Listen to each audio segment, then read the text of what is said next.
Ukážem vám prípravu mrkvového perkeltu.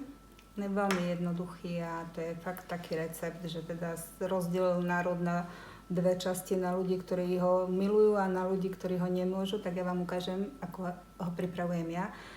Možno, že robíte niečo tak, že teda nakoniec ten recept nie je práve najchutnejší, čiže vám ho ukážem ja. Ako ho teda robím ja. Používam olej olivový.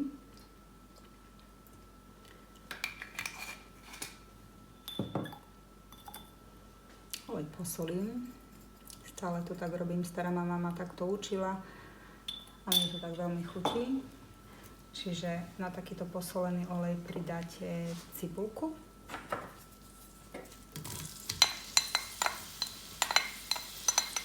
Alebo môžete pridať, ja neviem, teda môžete použiť por, alebo cesnak, alebo čokoľvek doma máte. Dokonca aj zelenú jarnú cibulku si tam môžete nakrájať a urobiť z nej základ.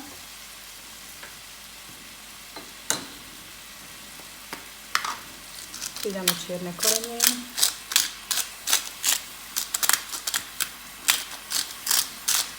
A samozrejme zasa podľa vlastného rozhodnutia a podľa chuti. Podľa toho, ako to chutí vám. Ak máte radšej pikantnejšie, tak si môžete pridať viacej toho korenia.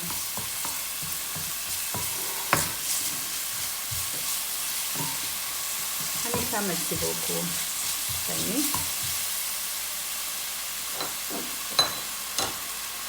Ja tentokrát pridám aj trošičku poru.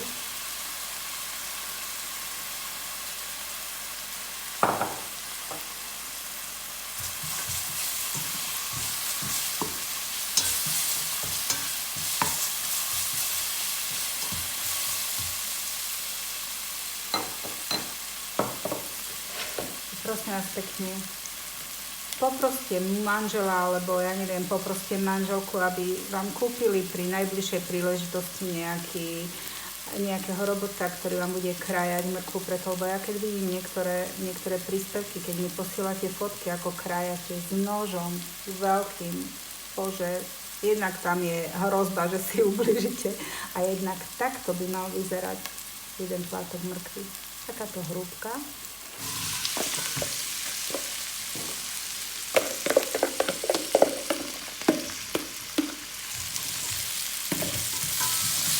Buďte opatrní pri varení.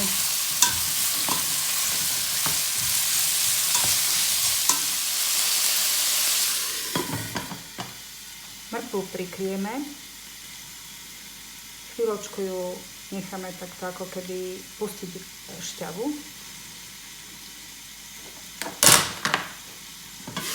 Premiešame. Ak máte pocit, že sa vám tá mrkva pripaluje, tak môžete priliať malé množstvo vody.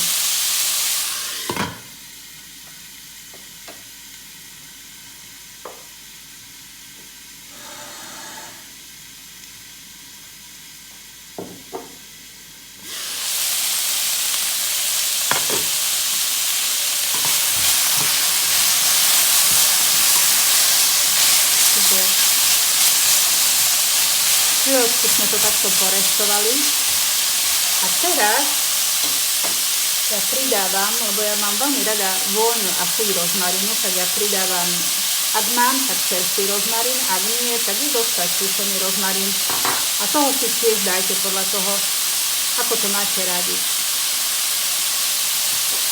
Ja mám celkom rada tú chuť, takže ja si pridávam viacej. No a odporúčam sojovú omáčku, ale sojovú omáčku, ktorá je fermentovaná a zvykne sa predávať ako sojová omáčka na prípravu japonskej kuchyne.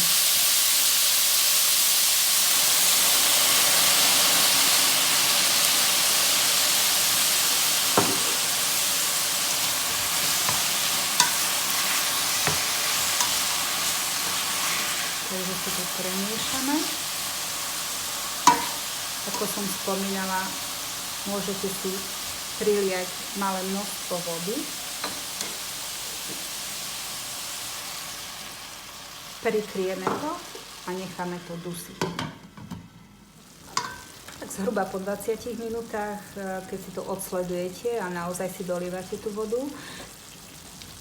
vlastne ono by to malo takto vyzerať. Ale sú ľudia, ktorí napríklad majú radšej, alebo teda im chutí tá šťava, tak si môžu doliať viacej vody a potom to môžete pokojne konzumovať aj napríklad s uvarenou rýžou a vlastne tá šťavička tú rýžu vynikajúco dochutí.